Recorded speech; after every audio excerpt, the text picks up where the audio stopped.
This podcast is supported by the Talmud Torah of St. Paul, community Jewish education for learners of all ages.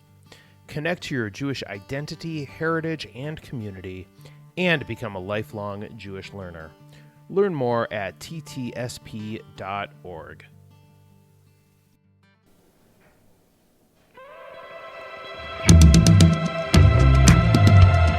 Welcome to this week's Who the Folk podcast. I'm Lonnie Goldsmith, the editor of TC Jewfolk. This week I talked to Mindy Daitchman, the city director of the Jewish Student Union. We talk about connecting with Jewish teens, seeing big growth in the number of chapters this year, and how the group is confronting antisemitism on this week's Who the Folk podcast. But before we get started, be sure to check out some of the other podcasts that Jewfolk produces, like The Jews Are Tired, where Lev Gringos is taking a deep dive into Jewish news, Kumba Hineni, Jewfolk's podcast on intersectionality with your host Enzi Tanner, and Not Your Bubby's Nosh, Jewfolk's rebranded food podcast with Micah Siva. Go to tcjewfolk.com/podcast to learn more. And this will be the final Who the Folk of 2022. We'll be back on January 16th after a couple weeks off. But before we signed off for the year, I wanted to thank everyone who has listened all year. And if you've enjoyed what you've read on tcjewfolk.com or listened to on this or any of the podcasts that we put out, please consider donating to Jewfolk at tcjewfolk.com/donate. Thank you so much for your support. All of us here at Jewfolk appreciate it. Mindy Daitchman, welcome to the Who the Folk podcast. Thank you for joining me. Thank you for having me. Mindy, you are the director of the Jewish Student Union? The city director. The city director. Of JSU, the Jewish Student Union. For the Twin Cities. Yeah. Okay. Because we are obviously city director, multiple cities. Yes. Minneapolis, Minnesota. Thank God we are expanding to the bigger than Minneapolis into, really Twin Cities, St. Paul. We're growing, we're expanding. That is fantastic. So, for those who might not know, what is the JSU, the Jewish Student Union?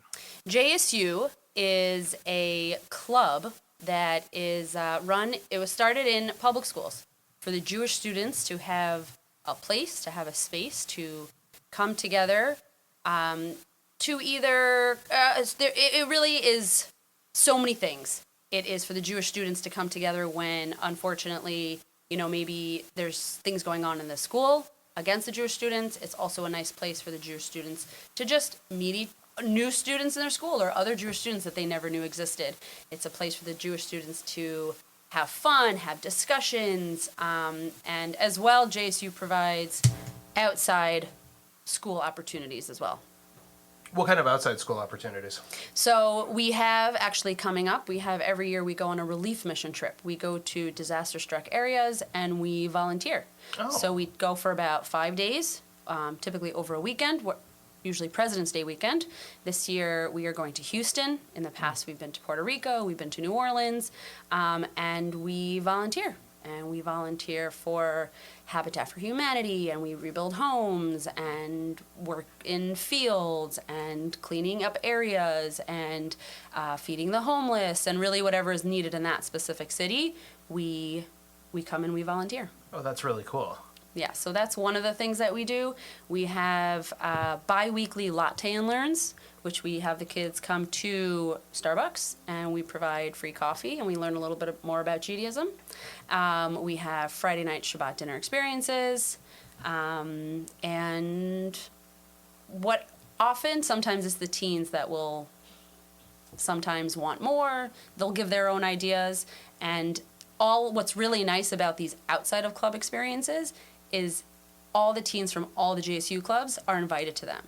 So if you have friends in another school, or if you want to meet new Jewish students, not necessarily in your school, but from other schools, it's a really great opportunity for all the Jewish students in the Twin Cities to really come together. Oh, that's really fun. Yeah. How many students in the Twin Cities wide are participants in JSU programming? So I would say this year we have probably had close to 200 come through our doors. Wow. Yeah. We are had 4 new clubs open this year, and we are up to being in 10 schools. Wow. In addition to public schools, we are actually in 2 private schools. We started a JSU club in Blake and in Breck this year. Oh, that's very cool. Yeah. Where do you think the increased interest is coming from? I think it's a good question. I think lately, really post-COVID, people, including teens, are searching.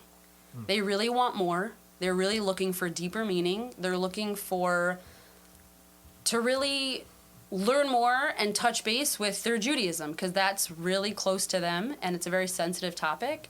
And I think after COVID, people realized what actually matters. What matters to me, what matters to my life, what matters to my family. And I think Judaism is a very big part of that. And even for the teens, we may think that, oh, they're just teenagers, they don't know much. But really, they're searching and they're seeking as well. I think we've had some really incredible trips, like I've said, relief mission trips, and people have come back on a high. And they come back and they just talk about it, and they have friends in other youth groups, or they have friends in other places, or their synagogue, and they talk about it, or they wear the sweatshirt that says JSU, and they're like, what is that? And then I get text messages, hey, my name is so-and-so, I go to this school, my friend told me about a Jew club that you run, which is what we call it, the Jew club. Can I start one in my school? What does it take to start one in a new school? So JSU is a student-led, student-started program. So every school is very different with the way that their clubs start. There's a lot more paperwork and administration involvement needed, and sometimes it doesn't take as much, but usually it's going to their student counselor, saying, hey, I want to open a new club. How do I do this? And there's usually some questions, some paperwork that we have to fill out. On occasion, I come in and meet with the administration just so they kind of know who I am. And we have to find a room sponsor, which is basically a room teacher. They don't pay anything, but it just allows us to use their space. Okay. And sometimes the teacher stays in the room, sometimes not. It's up to them. And then it's up to the teens to recruit, get the word out, get it started, and then it's full force. Wow. So it really is student driven. You're there as advisor, supervisor, mentor type role? Yeah. It's started by the students, and we encourage the students to take as much leadership position really as much as possible. But teens are busy. They are busy. So between schoolwork, between jobs many of them have, between family, between just so many different things, they often don't have the time to come up with really material and stuff to do at these clubs. So that's where we come into play, and we say, you find us a room, find us a space, get us the kids. We bring the food, we bring kosher sushi, pizza, snacks, whatever it is that they want, we bring it, and typically we bring the content. Okay. Often we'll ask them, do you have any ideas? Do you want to talk about a certain subject? We get their input, but for the most part, the teens don't really have the time to come up with a program. Right. So that's where we come in, and then we're there as mentors and anything that they want to ask, and as well as we provide the programming outside of the club. And having a senior in high school myself, I know just how much is demanded of a high school student over the course of their 4 years. Oh, yes. It's a lot.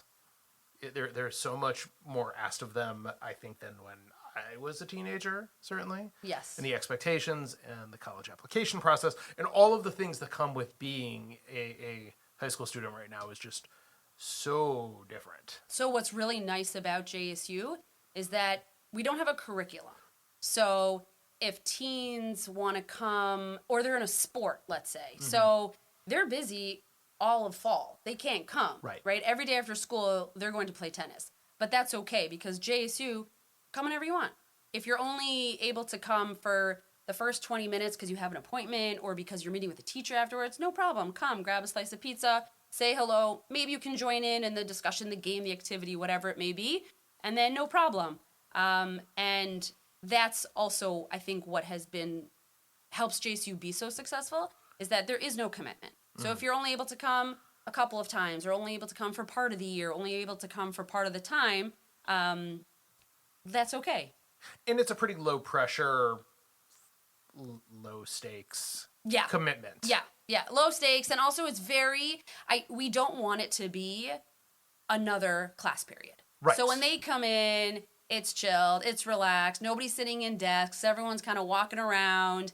If we do have a discussion, sometimes more serious discussions, they really get in the mindset, well, everyone will take a seat, everyone will, be respectful and be quiet, but often it's a lot of hanging out. Even if we have a game or an activity, there's like a lot going on. It's a very light, enjoyable place to be, no pressure. Which is kind of nice given the amount of other pressures that teens are under. Yeah. And after a long day, we bring them their food, so hopefully they don't go home too hungry, which is something that they love. And it's hard. Teens are busy, and sometimes it is hard. A lot of them want to come. There are some that maybe need to be convinced. But when you tell kids you're getting free sushi, free pizza, free snacks, just come and take a piece, say hello. Right. It works for the most part. And then usually once they're in, they actually just enjoy being there. And the pizza and the sushi will still be there. Right. And they will still partake and they will still enjoy it, but they're not only there for the sushi and pizza. They're actually there because they really enjoy the environment. Which is kind of great for them. It just gives them, and especially because I think, yes, there are a couple of schools and a couple of school districts that are more heavily Jewish population-wise than others. Yes, we definitely have some clubs where I am definitely buying a lot more pies of pizza and spending a lot more on sushi, and other schools a little bit smaller. But I mean, that smaller number of kids gives them an opportunity to maybe meet some Jewish students who they didn't know went to their school, because school, especially if you're in a bigger school with less Jewish students, it might take something like this to get everyone or more Jewish kids together in a space that you might not otherwise know were there. Yeah, exactly. It's nice in the bigger clubs. There's definitely there's a vibe. There's a feeling. There's excitement. There's a lot going on, and very often those are the schools where a lot of the Jewish students really know each other. Mm-hmm. In the smaller schools, it's a different feeling. It's more intimate. Its conversations are more focused, more discussion. There's not as much distraction going on. Some of the schools, I feel like I need a megaphone sometimes just to get everyone's attention. But in the smaller schools, it's a different feeling, and both of them are fun, and both of them are good, and they're different. But everyone who goes knows that that's the place where they can just feel like they belong.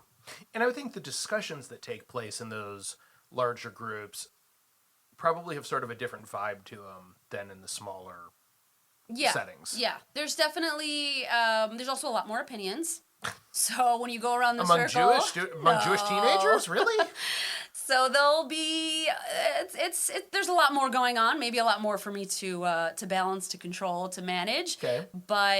But it's amazing, and it's amazing for them. It's amazing for them to have a place to be able to have those opinions, for a place to be able to share what they're feeling, whether kids agree, whether kids disagree. So let's have a discussion about it.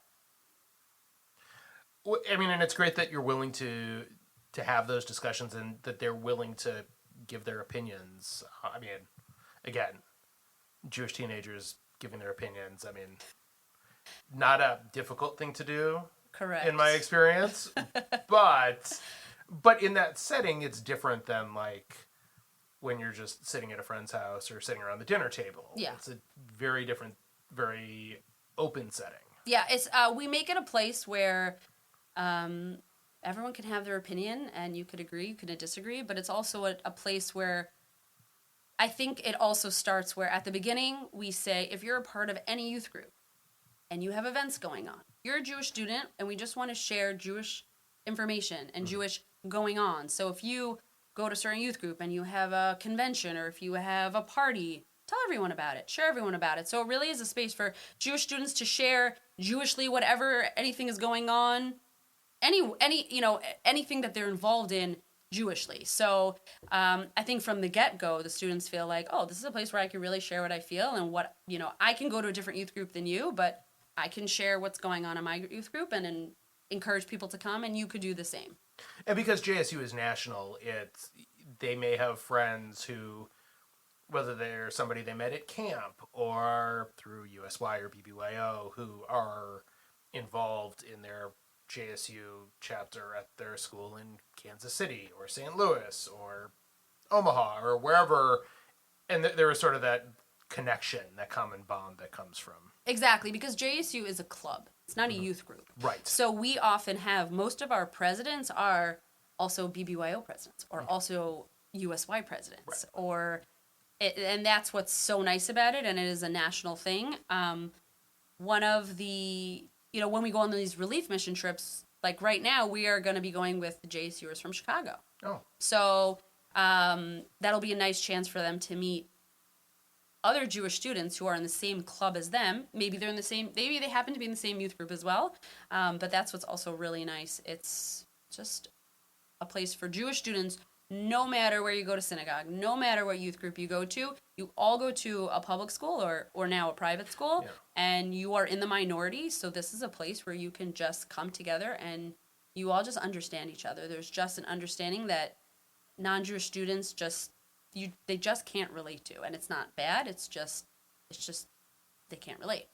So one of the interesting things, speaking to a friend of mine who works in the community, mentioned their daughter as a student at Minneapolis Southwest has gotten involved in JSU there.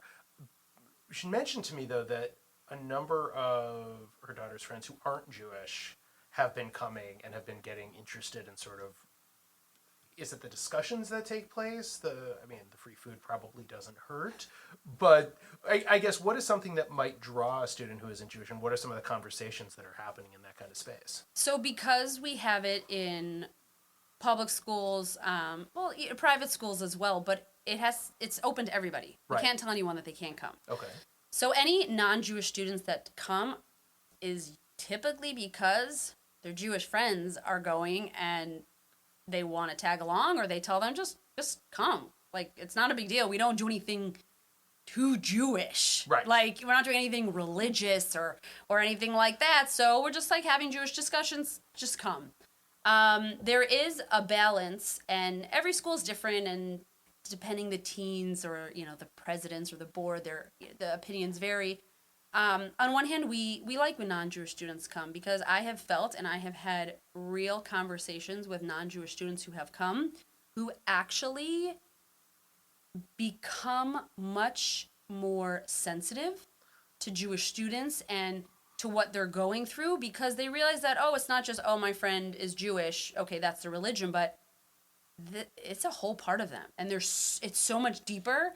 And I met with a non-Jewish student last year who he came often, and he said, I'll tell you the truth, I stopped making a lot of anti-Semitic remarks and stuff because I came to the club and I got to know the Jewish students, I would say, on a deeper level. Mm-hmm. And one of the Jewish students in the club, I think him coming and him really being a president strengthened him so much that there was a time when this non-Jewish student made a comment, kind of like a little joke you slip in there, a little Jewish joke, and he said, "Stop, don't do that.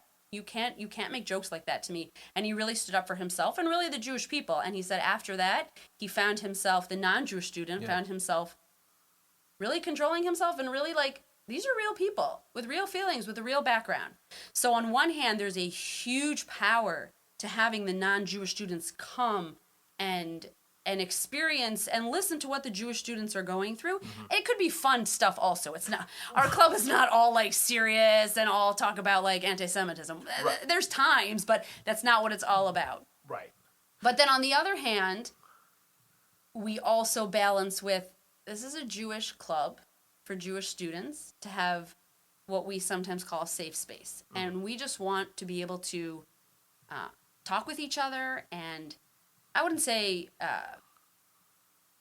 vent, but kind of like share our feelings of how sometimes it's really hard when there's, our good friends make these Jewish jokes to us that are not Jewish. Or, it's really hard that there's school on Yom Kippur. That's really hard for us. The Jewish students just don't understand. So there's a balance of we do like and enjoy, and we welcome the non-Jewish students, but there are times where it's really nice when it's actually just the Jewish students just coming together and just with a commonality. 100%, but I definitely think that there's a huge advantage to having non-Jewish students come simply because they get to learn about us as a culture and religion and people and all of the things that, because being Jewish, it's not just a religion, it's not, just a culture. There's a lot that goes to it. Obviously, I've been telling you, you know this, of course, and many of our listeners might, but a lot of the students who you might come across don't necessarily realize it or see it that way, and that they can learn something about us is hugely important, especially in an era where we're dealing with, rising concerns of anti-Semitism and rising actual anti-Semitism, not just the concerns of it.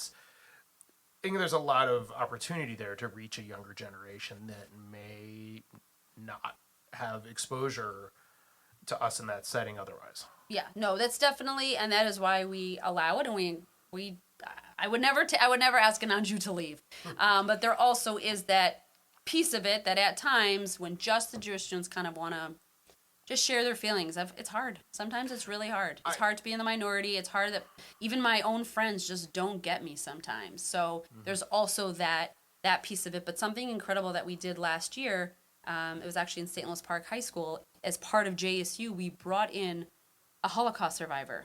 And we had it in the auditorium, and we opened up to the entire school.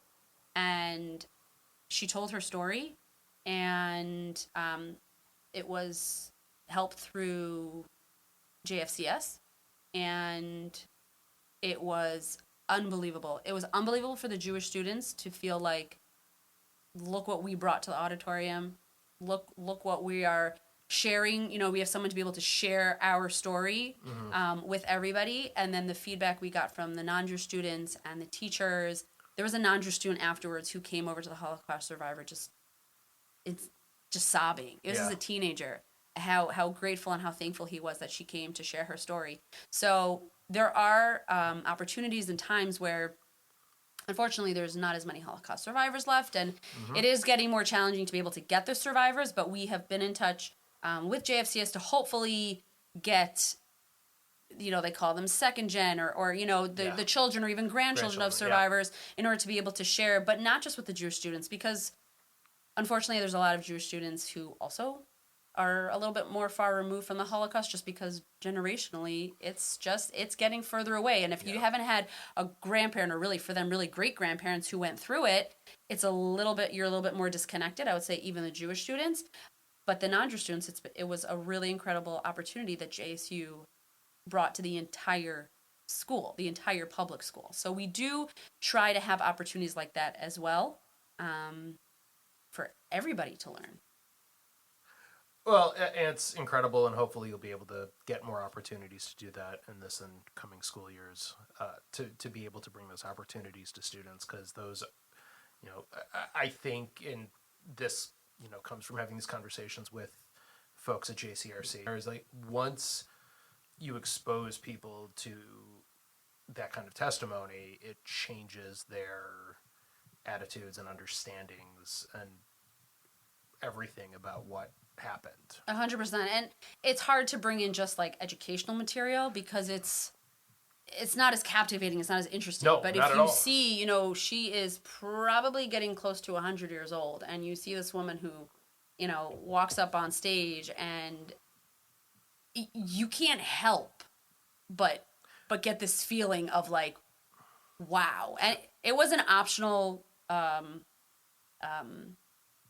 assembly. Yeah. So students who didn't want to or didn't feel comfortable coming, they didn't have to. Okay. But it was a packed room, standing only. Wow. Administration, students on the sides of St. Louis Park High School, because there were that many who just were interested. And I think for people who care to just learn more, know that there's not so many survivors left. And if you want to have an opportunity that you will most likely never get again, this is the time to take it.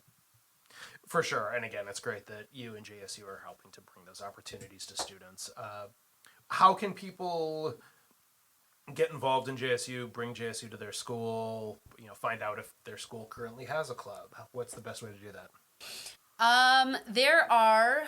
We have Instagram pages. Every school has their own JSU Instagram page. A lot for the teens. It's all social media. That is how everyone's getting the word out. Yep. As much as the school, you can make an announcement or make a flyer. That's not really where kids are finding out about it. But I would say go to your school's office. Ask if we have a JSU there. They basically know what's on the roster of clubs that are offered. If you have any other Jewish friends in the school, ask them, do we have a Jewish club in our school? Have you heard about this before? If you go to any youth groups and you know friends from other schools, you can ask them if they're a part of it. Do you have one in my school? Have you heard my school, been mentioned? And if you don't have one in your school, I would love to be reached out to. The past couple months, when teens have reached out to me just telling me their name in school and they want to start a club, it brings me the greatest joy, because that just means more Jewish students are interested in being more involved in their Judaism, learning more, wanting to just have a place where they feel like they belong. And also the board and the presidents, the teens, they want to share that with all the Jewish students in their school. So they're really just trying to share and reach out. And my associate director, Sabrina Danilich, and we are busy every day, sometimes 2, sometimes 3 clubs a day. But if we can fit it in, and we will make time and make sure to fit it in. The newer clubs are often bi-weekly. Okay. And the clubs that have been around for many years are often weekly. But there was a club last year, it was bi-weekly, and they said to me in the summer, can we have it every week? Like, we really liked it. And I was like, oh, okay. So we switched it to every week, and if we can make it work, that's what we're here for, and it brings us the greatest joy. So reach out, let us know, and if you're not in a school club yet or don't know, like just join. I post everything on Minnesota Mama Laws, and I'm where the parents are at. I'm where the parent generation is at. Yes. But the teens themselves, there's a lot of good talk. Awesome. Well, that's fantastic. Last couple of questions, and we will let you get on to your day, which I'm sure involves running to some high school at some point. It does. It calls for running for pizza and off to Minnetonka High School. All right. Last couple of questions. What is your favorite Jewish holiday? I have 2. Okay. Sukkot. Okay. And Hanukkah. Okay. They are Sukkot it's just so festive, and usually when the weather is nice in Minnesota, it is just nice to be outside, and it just brings so much joy and a good, positive, fresh start to the new year. And Hanukkah is just a time of light and miracles and happiness and sharing and spreading our Judaism. Yeah. I tell the kids, when you have a menorah, put it by your window. Let everybody see. Be proud to be Jewish. It's so important that they don't hide it, and that they are proud of it, and they share it, and they stand strong behind it. And that's how, honestly, our tagline is inspiring the Jewish future, and that is how we can do it, and that is how they can help inspire the future, Jewish generations as well. And what is your favorite Jewish food? Jewish food. I'm not even really so into the Jewish foods. Let me think. Or maybe there's just too many. Feels like a cop-out. I'm not sure I can let you off the hook that easy. Not let me off the hook without it? Well, I would say on Shabbat, a matzo ball soup. Oh, I mean, that's just a classic goodness. And I'd say for Hanukkah now, I'm going to go with sufganiyot. Okay. A good donut, not jelly. Got to do custard. I'm not a jelly person. I'm not a jelly person either. Those are for Hanukkah. Yes. My Jewish food of this holiday. Excellent. Well, Mindy, thank you very much for joining us on the last episode of 2022. Ooh, that's a special all one. this Hanukkah talk will be perfect because we'll be, by the time people listen to this, it'll be either we'll be lighting or we'll have just lit the last candle of Hanukkah. Amazing. Thank you so much for having me. This has been such an incredible opportunity. This has been so special for me. Oh, thank you. I'm glad you came on. This was a lot of fun. I appreciate it. Thank you. Thank you.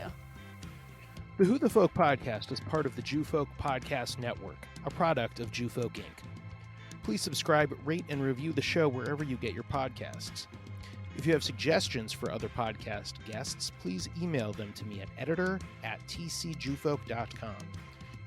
For our other shows, check out tcjewfolk.com/podcast.